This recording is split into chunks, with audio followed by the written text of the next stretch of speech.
I tell this on every podcast of mine. When brushing your teeth, आप अपनी टंग को भी पूरे तरीके से बाहर निकाल के टंग को भी उससे क्लीन करें। हम बस जल्दी में जी करके ओके जी, no, this leads to cavities. आपने वो ऐड देखा होगा कि आपके टूथपेस्ट में नमक है जी। ये सारी टूथपेस्ट एक जैसी होती है, डिपेंड करता है आपने किस टेक्निक से इस्तेमाल की है, आपने ब्रशिंग कितनी देर की है, आपने इलेक्ट्रिक टूथब्रश यूज किया है, आपने माउथ वॉश किया है। जब भी आपकी बॉडी के अंदर कोई भी चीज खराब हो, आपका मैदा अपसेट हो गया, आपके कोई गुर्दों का इशू बन गया, तो उसकी सबसे पहली मैनिफेस्टेशन आती ही ओरल कैविटी में है। और अगर साथ कोई एंटीबायोटिक्स पे है, उसकी कुव्वत मुदाफियत कम हुई हुई है, इम्यूनिटी डिक्रीज्ड है, तो उसके अंदर प्रोग्रेशन ऑफ डिजीज और तेज हो जाएगा, दांत और खराब होंगे, और एक नहीं मल्टीपल होंगे।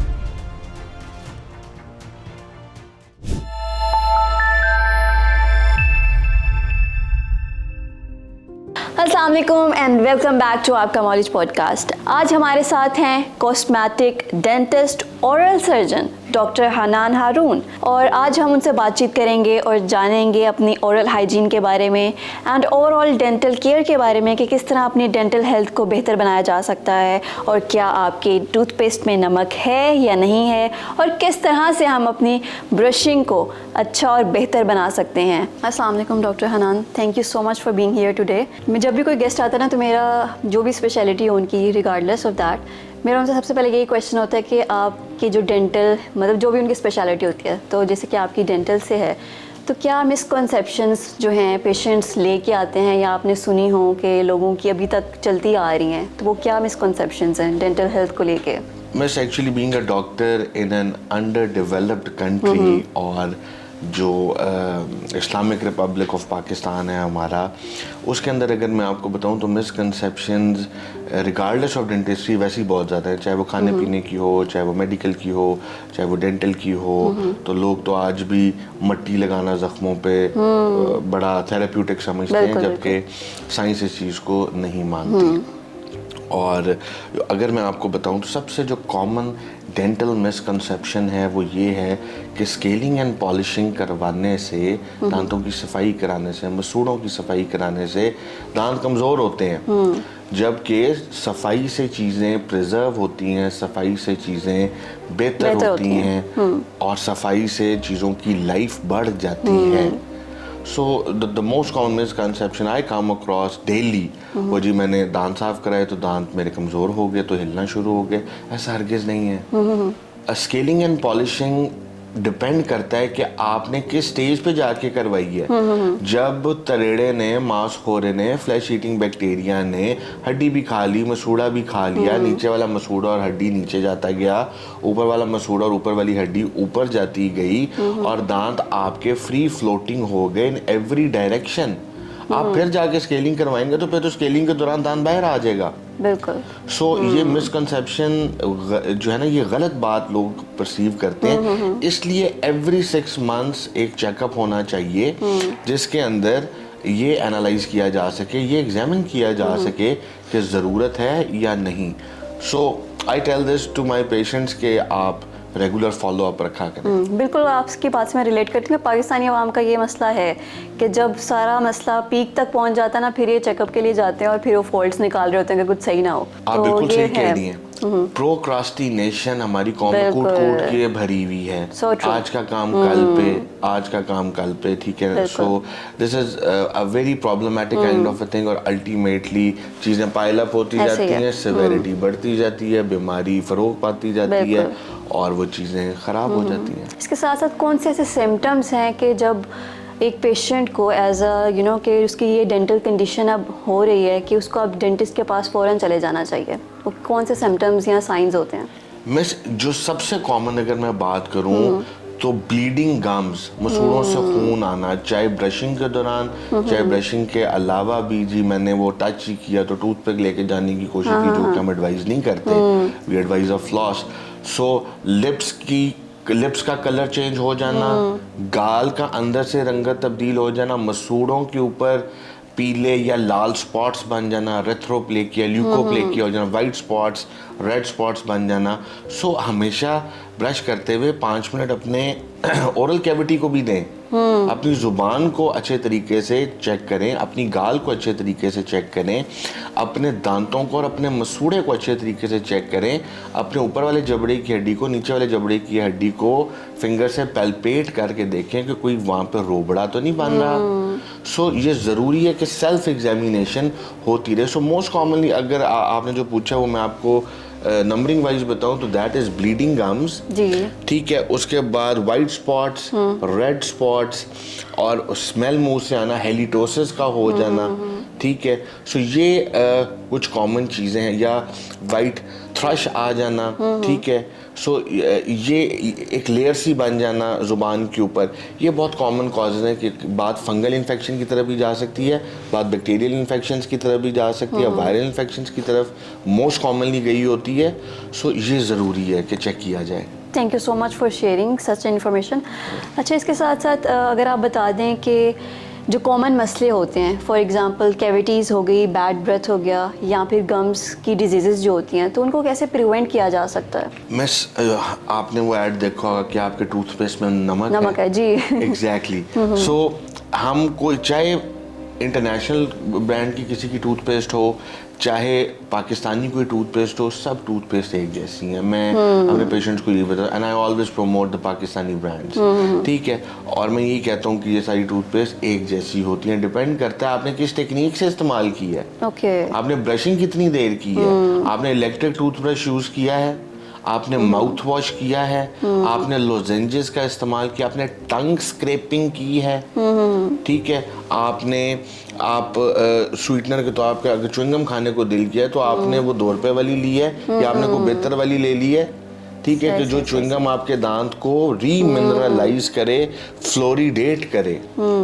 सो ये आपको कैविटी से भी बचाती है, ये आपकी ब्रेथ को भी फ्रेश रखती है, ये आपकी ओवरऑल सलाइवेशन को प्रोमोट करती है, मुंह में थूक आने का जो अमल होता है, सलाइवेशन को प्रोमोट करती है, and ultimately gives a very fresh feeling. जैसे आपने ब्रशिंग की बात की कि वो बहुत इम्पैक्ट करता है, थोड़ा सा इसके बारे में अगर आप बताएं कि ब्रशिंग का क्या तरीक़ेकार होना चाहिए? I tell this on every podcast of mine कि मैं अपने पेशेंट्स को मोस्टली एडवाइस करता हूँ दैट दे गो फॉर एक इलेक्ट्रिक टूथब्रश, जो अफोर्डिंग है, जो इवन नहीं भी अफोर्डिंग तो कोई बात नहीं, एक मीडियम सॉफ्ट टूथ ब्रश एक ले लेना चाहिए, ठीक है। एंड मिनिमम घड़ी के ऊपर देख के 5 मिनट्स ब्रश करना चाहिए। 5 मिनट्स एग्जैक्टली। और the most common thing I tell them is that you should brush up and down, right and left, clockwise and then anti-clockwise. So जब आप इस डायरेक्शन में, and when cleaning your teeth, when brushing your teeth, तो बेहतर है कि आप अपनी टंग को भी पूरे तरीके से बाहर निकाल के टंग को भी उससे क्लीन करें, अपनी गाल को भी उससे क्लीन करें अंदर से, अपने तालू को, हार्ड पैलेट को, सॉफ्ट पैलेट को भी अच्छे तरीके से क्लीन करें। ये भी ओरल कैविटी का हिस्सा है। हम बस जल्दी में जी करके ओके जी, no, this leads to cavities, this leads to improper brushing, food particle कहीं फंसा रह गया और अल्टीमेटली उसके ऊपर बैक्टीरिया, जो आपका normal flora of the oral cavity है कि ये हेल्दी बैक्टीरिया होता है, वो भी मौके का फ़ायदा उठा के स्ट्रेप्टोकोकस विरिडेंस, स्ट्रेप्टोकोकस म्यूटेंस, मौके का फ़ायदा उठा के ऑपर्चुनिस्टिक इन्फेक्शन बन के प्रेजेंट भी कर रहे होते हैं। और अगर साथ कोई एंटीबायोटिक्स पे है, उसकी क़ुव्वत मुदाफ़ियत कम हुई हुई है, इम्यूनिटी डिक्रीज्ड है, तो उसके अंदर प्रोग्रेशन ऑफ डिजीज़ और तेज़ हो जाएगा। अच्छा। दांत और ख़राब होंगे, और एक नहीं मल्टीपल होंगे। अच्छा, इसके साथ साथ जो लोगों को फियर होता है, मतलब डेंटिस्ट के पास जाने का, एंजाइटी होती है, उसको कैसे कम किया जा सकता है? अच्छा, फियर और एंजाइटी मैंने जो इन माय एक्सपीरियंस मैंने देखी है, वो बच्चों में ज़्यादा है। बिल्कुल। और फियर चाहे अडल्ट का हो चाहे बच्चे का हो, वो रैशनल होता है जी, इंजेक्शन के साथ, वो जी इतना बड़ा इंजेक्शन आ गया, या फिर मशीनरी की साउंड से, मशीनरी की साउंड, वेरी राइट, मशीनरी की साउंड से। सो डेंटल एंजाइटी को रिड्यूस करने के लिए there are a lot of protocol, जिसके ऊपर हम पूरा एक पॉडकास्ट कर सकते हैं इंडिविजुअलिटी में। मैं अगर इसके ऊपर आपको बताऊं तो मैं मोस्टली कर रहा होता हूँ कि बच्चों के लिए कोई पोएम लगा दी, कोई उनके लिए कोई कार्टून्स लगा दिए स्क्रीन के ऊपर सामने, ठीक है। बच्चे के साथ एक एक्लेमेटाइजेशन का एक प्रोसेस किया, बच्चे के साथ थोड़ा सा खेला शेला, उसके साथ कोई जोक्स क्रैक किए, ठीक, उसको कुछ खाने को दे दिया, तो इस तरह you gain the trust and you acclimatise the patient, ठीक है। जो बहुत सारे अडल्ट्स फोबिक होते हैं, उनको डेंटल फोबिया है, दे हैव एंजाइटी, तो उनको देन आई प्रेफर कि वी गो फॉर सिडेशन, चाहे हम आईवी सेडेट कर लें, चाहे हम किसी मशीन से नाइट्रस ऑक्साइड सेडेशन में आ जाएं, तो then we go for anxiety reduction protocol. Okay okay, क्या कि हमने टैबलेट खिला दी उनको कि आप थोड़ा सा गनूदगी में आ जाएंगी, एग्जैक्टली। तो ये कुछ चीज़ें हैं जो हम कर सकते हैं, और अल्टीमेटली हमेशा ये नहीं कि मरीज़ आया, आपने पैसे ले लिए और आपने बिठाया, ले जी मुंह खोलें, नो, हमेशा थोड़ी सी बातचीत करें, थोड़ी सी गपशप, बॉन्डिंग थोड़ी सी, exactly, bonding is very important, it is very important. और डेंटल हेल्थ का ओवरऑल हेल्थ से कनेक्शन है या नहीं है, और है तो किस तरह है, वो भी अगर आप थोड़ा सा बता दें तो। जब भी आपकी बॉडी के अंदर कोई भी चीज़ ख़राब हो, आपका मैदा अपसेट हो गया, आपके कोई गुर्दों का इशू बन गया, कोई जिगर का इशू बन गया, तो उसकी सबसे पहली मैनिफेस्टेशन आती ही ओरल कैविटी में है या आंखों में। और अगर मुंह से कोई चीज़ सही नहीं जा रही तो उससे आपका मैदा खराब होगा। So it is two way. जिस्म के अंदर होने वाली तब्दीलियां, बीमारियां मुंह के अंदर मैनिफेस्ट करती हैं, उनके सिम्टम्स मुंह के अंदर आते हैं, ओरल कैविटी में आते हैं, और ओरल कैविटी से अगर कोई जर्म चला जाए तो अल्टीमेटली वो जाके अंदर बॉडी को ख़राब कर देगा। So overall health and dental health, they are pretty much in alliance with each other, और इस चीज़ का ख्याल रखना बहुत ज़रूरी होता है कि देखें ना जी, हम मुसलमान लोग हैं, हम इस मुंह से इबादत भी करते हैं, हम अल्लाह का नाम लेते हैं, वसल्लम का नाम लेते हैं, ठीक है, और हमें मुंह को बहुत साफ सुथरा रखना चाहिए। आपके पास हैसियत है नया दांत लगवाने की या नहीं है, ये एक अलग बात है। जितने हैं उनको कैसे आपने रखा हुआ है, बिल्कुल, आपने उनकी कितनी सफाई सुथराई रखी। हर बंदा 500, 1000, 1500 का चेकअप तो अफोर्ड करता है। आप मान लिया आप 10,000 की स्केलिंग पॉलिशिंग नहीं करवाते, आप 30,000 की रूट कनाल नहीं करवा सकते, ठीक है, नो इशू, लेकिन क्या आप हर 6 महीने साल के 2 चक्कर डेंटिस्ट के पास लगा सकते हैं? बिल्कुल, ये तो हर बंदा ही अफोर्ड करता है, बेयर मिनिमम, इवन मजदूर भी एक अफोर्ड करता है, ठीक है। सो डिपेंडिंग अपॉन दैट कि मुंह के अंदर जी डेड जड़ें पड़ी हुई हैं जो टाइम बॉम्ब की तरह लगी हुई हैं, you never know when they are going to boom, ठीक है ना, और इस तरह होता है। So being a Muslim dentist, I believe कि हमें मुंह को बहुत पाक साफ रखना चाहिए। जब हम इससे पाक साफ हस्ती का जिक्र करते हैं तो फिर हमें इसको बहुत साफ सुथरा रखना चाहिए। बहुत ही अच्छी बात आपने की है। और जैसे लोगों को होता है कि घरेलू टोटके हमें बताए जाएं, तो आप कुछ इस तरह के न्यूट्रिशनिस्ट मतलब चीज़ें या न्यूट्रिशन, कुछ ऐसे फूड्स वगैरह या कोई भी इस तरह की चीज़ें जो हम ले सकते हैं for our better dental health, तो वो थोड़ी सी अगर आप बता दें कि ये खाने पीने की चीज़ें हैं, आप यूज़ करें। देसी टोटके सबसे ज़्यादा मेरे से पूछे जाते हैं रिगार्डिंग कि जी दांत वाइट करने हैं, और जी हमने कहीं जाना था, कोई फंक्शन था तो दांत वाइट करने, तो देन आई टेल देम कि बेकिंग सोडा, सिरका और एक चुटकी नमक आप बना लें, हाथ पे बेशक बना लें, और उसके बाद आप वो ब्रश के साथ थोड़ा सा जेंटली वही right and left, up and down, clockwise, anti clockwise आप ये कर लें, तो सुपरफिशियल दाग धब्बे जो एक्सट्रिंसिक स्टेन्स होते हैं वो आपके साफ उससे हो जाएंगे। और इसके अलावा ओवर द काउंटर मिलने वाला जो एक मल्टी विटामिन का सप्लीमेंट है, आप वो कोई भी ले सकते हैं, आप अपने जनरल फिजिशियन से एडवाइस करवा सकते हैं। ओवर द काउंटर मिलने वाले फार्मेसी के ऊपर जो न्यूट्रिशनल सप्लीमेंट्स हैं, आप वो कोई भी ले सकते हैं, उसके अंदर कोई स्पेसिफिक नहीं है कि मैं कहूँ ये ले लें ये ले लें, ठीक है, आप कोई भी ले सकते हैं जिससे आपके अंदर जाने वाले मिनरल्स एंड विटामिन्स पूरे रहें। बाकी अब सर्दियाँ आ रही हैं, ठीक है, माल्टा खाएं, ठीक है ना, तमाम फ्रूट्स खाएं, ठीक है ना, आपके सारे मिनरल्स रिप्लेनिश होते रहते हैं। आपने वाइटनिंग टेक्निक बताई, मैं वहीं पे स्टक थी। मैंने कहीं सुना हुआ है कि जो नेचुरल कलर होता है टीथ का वो येलोइश ही होता है, वाइट नहीं होता, is that true? grayish white what we study, what I have studied, जो हमारी बुक में लिखा हुआ था कि जो एनामल का रंग है, जो एनामल की का शेड है, that is greyish white, but it tends to change Okay. नस्ल का हम ब्राउन पीपल हैं, हम ब्राउन लोग हैं, we are not white, we are not black, ठीक है। ब्लैक्स जो है उनका और तरह का शेड है, वाइट जो है उनका और तरह का शेड है, ब्राउन का और तरह का शेड है। एंड आई कम अक्रॉस, जब मैं हॉलीवुड स्माइल के केसेस करता हूँ तो उसके अंदर मैं देखता हूँ कि कुछ ऐसे भी लोग होते हैं, ख़वातीन भी होती हैं, मर्द भी होते हैं, कि जिनका शेड बहुत यूनिक होता है। तो जो हमारे पास एक रेफरेंस के लिए शेड गाइड होती है, उनमें से किसी के साथ भी वो मैच नहीं करता, और वो फिर और चैलेंजिंग हो जाता है, और चैलेंजिंग होता है। तो फिर I have to tell my laboratory कि आप मेरे लिए कस्टम शेड बनाएं, and then I tell them ये वाला इसके साथ मिक्स करें, ये वाला इसके साथ मिक्स करें, और मुझे पहले एक नया शेड निकाल के दें। मुझे वो सेटिस्फाई मैं उसके साथ होता हूँ तो तब हम प्रोसीड करेंगे, नहीं तो we would keep on trying different shades till the time मैं अपने पेशेंट को एक 100% नेचुरल लुक नहीं देता। Okay okay. अच्छा, इसके साथ अगर आप पेरेंट्स के लिए कुछ बता दें एडवाइस के वो अपने बच्चों को मतलब बचपन से ही कैसे हैबिट्स डेवलप करें कि उनके जो डेंटल हेल्थ है वो हेल्दी रहे।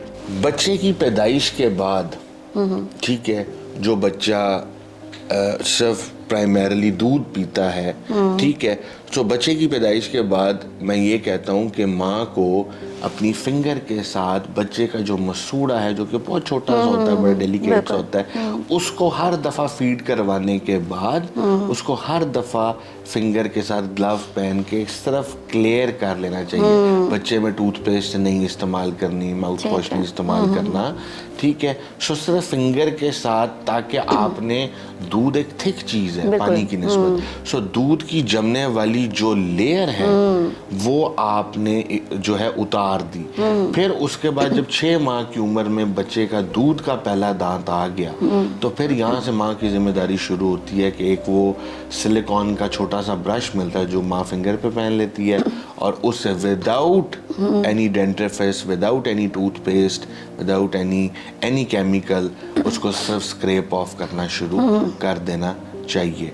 उसके बाद जब 2 साल तक दूध के दांत पूरे हो जाते हैं तो फिर 2 साल के बच्चे को ब्रश के साथ आशनाई करवा देना कि बेटा ये ब्रश है, ठीक है, और आपने अब इसके ऊपर एक मटर के दाने जितनी टूथपेस्ट लगा के आपने दांतों को ब्रश करना है।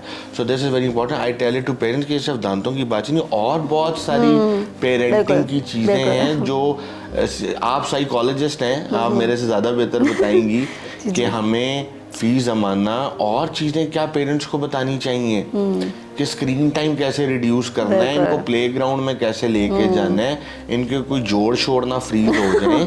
Physical activity Exactly. बहुत ज़रूरी है, बिल्कुल, तो बहुत इम्पोर्टेंट है।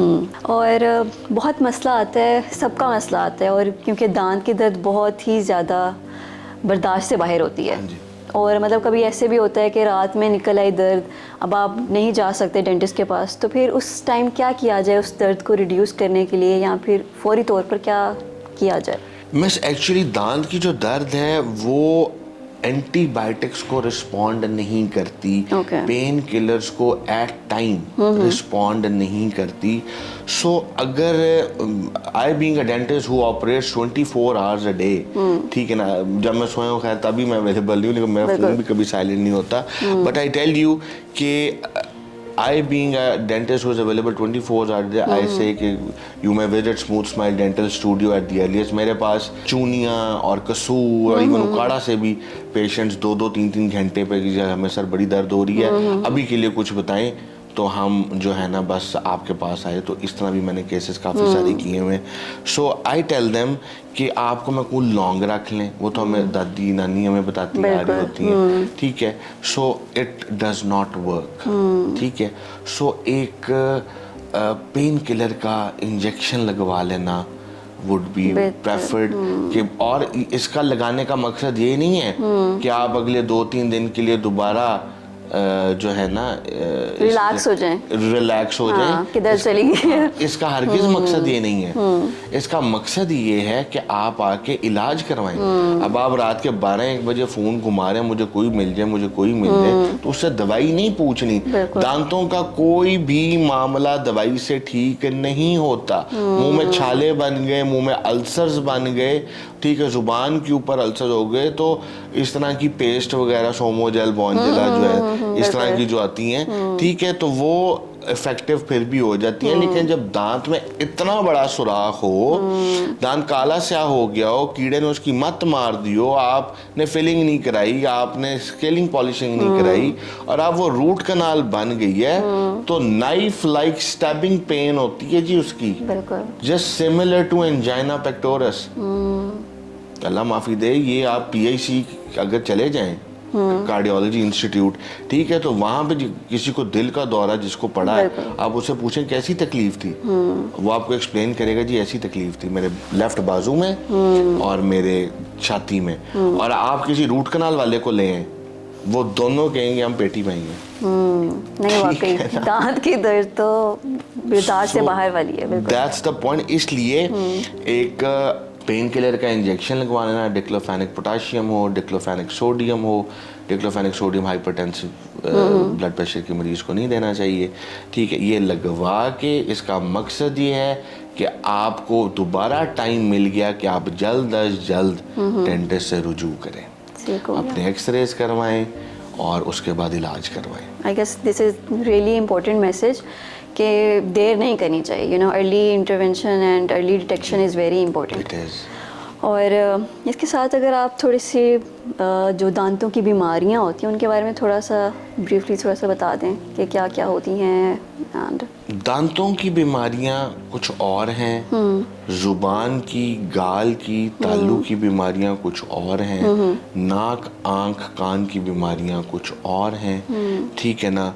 और इसके साथ बहुत सारे डेंटिस्ट हजरात जो हैं अपनी वाइफ्स के साथ मिलके और अपने सीनियर जूनियर्स के साथ मिलके जिन्होंने कोई कोर्स वगैरह कर लिया एस्थेटिक का, तो जी वो मेरा नेक्स्ट क्वेश्चन यही था कि जिन्होंने ऐसे दुकानें खोली हुई हैं, हाँ जी, तो उनके बारे में आपका क्या कहना है? ने इसके ऊपर बड़ा स्ट्रिक्ट लॉ पास कर दिया कि ये डर्मेटोलॉजिस्ट की फील्ड है, ठीक है ना, and no one should practice aesthetic medicine like this, कि ये it is just like peanuts, no, ठीक है ना। और कुछ लोगों को भी आगाही की जरूरत है। देखिए, लोग ही ये लोग प्रोड्यूस करते हैं। जब एक चीज के पीछे एक ट्रेंड शुरू होता है, लोग पागलों की तरह पड़ जाते हैं, ठीक है ना। और फिर बात आ जाती है रेट्स की। अब एक बंदा, हाँ, यही पैसे बचाने के चक्कर में जब पैसे बचाने का मामला शुरू हो जाएगा तो बहुत सारे नेगेटिव माइंडसेट्स भी आ जाएंगे। उसको भी पेट लगा हुआ है जिसने 2000 का आपको बोटॉक्स लगाना है, ठीक है, उसने उस 2000 के टीके में से टीका भी सब स्टैंडर्ड लेना है, क्वालिटी भी सब स्टैंडर्ड होगी, ठीक है, लगाने की टेक्निक भी नहीं उसको बहुत ज्यादा आती होगी, और अल्टीमेटली क्या होगा कि आपके ऊपर हार्मफुल इफेक्ट, साइड इफेक्ट ज्यादा होगा, थेरेप्यूटिक इफेक्ट कम होगा। सो हमने ये लोग प्लांट किए हैं, हमने ये क्वैक्स जो है ना बनाए में।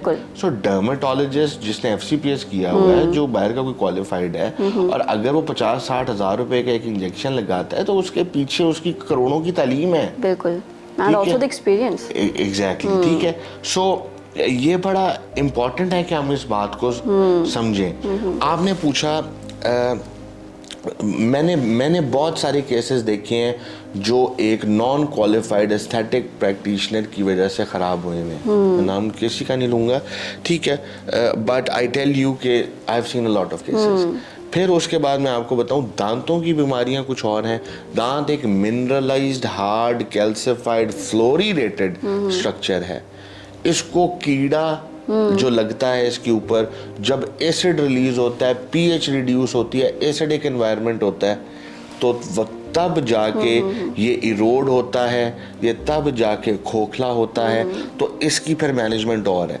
दांतों की डिजीजेस के अंदर अगर मैं बात करूं तो reversible pulpitis and irreversible pulpitis. Reversible pulpitis filling वाला दांत, इरिवर्सिबल पल्पाइटिस रूट कनाल वाला दांत, ये मोस्ट कॉमन है। उसके बाद अगर हम बाहर आ जाए तो जुबान की, गाल की, और आपके लिप्स की रसौलियाँ, सिस्ट वगैरह, ठीक है, ये काफ़ी कॉमन है, ठीक है। फिर उसके बाद मैं बात करूं तो बच्चों के अंदर क्लेफ्ट लिप एंड पैलेट, वो तालू जो बच्चे पैदा होते हैं उनका या होंठ थोड़ा सा कटा हुआ होता है या पैलेट थोड़ा सा कटा होता है, क्लेफ्ट लिप एंड पैलेट के बच्चे काफ़ी ज़्यादा मैंने देखे हैं। सो बीमारियां तो बहुत सारी हैं, बिल्कुल, ठीक है, जो मैंने आपको ब्रीफली थोड़ा सा बताया। Thank you so much. Lastly, अगर आप हमारी ऑडियंस को कोई एडवाइस कर दें related to dental health and dental issues, या कैसे उसे प्रिवेंट कर सकते हैं, and when to run to a dental clinic और अ डेंटिस्ट। मैं अगर बताऊं ऑडियंस को कि ये मेरा मैसेज तमाम final year students of BDS, तमाम हाउस जॉब करने वाले house officers of all the medical colleges, dental colleges of Pakistan and the patients में बात करूं कि प्लीज़ अपनी ताकत को समझें, अपनी वैल्यू को समझें, अपनी सेहत को प्रायोरिटाइज करें, ठीक है। 500-1000 रुपए की बारगेनिंग के पीछे, ठीक है, नॉन क्वालिफाइड बंदे को सेलेक्ट मत करें, क्वैक के पास मत जाएं। हमेशा जाके डॉक्टर को पूछें मुझे अपनी PMDC का लाइसेंस दिखाओ, मुझे अपनी मेडिकल कॉलेज की डिग्री दिखाओ, जो कि आइडियली हर क्लिनिक के ऊपर डिस्प्लेड होती है कि उधर लोग आके देखें।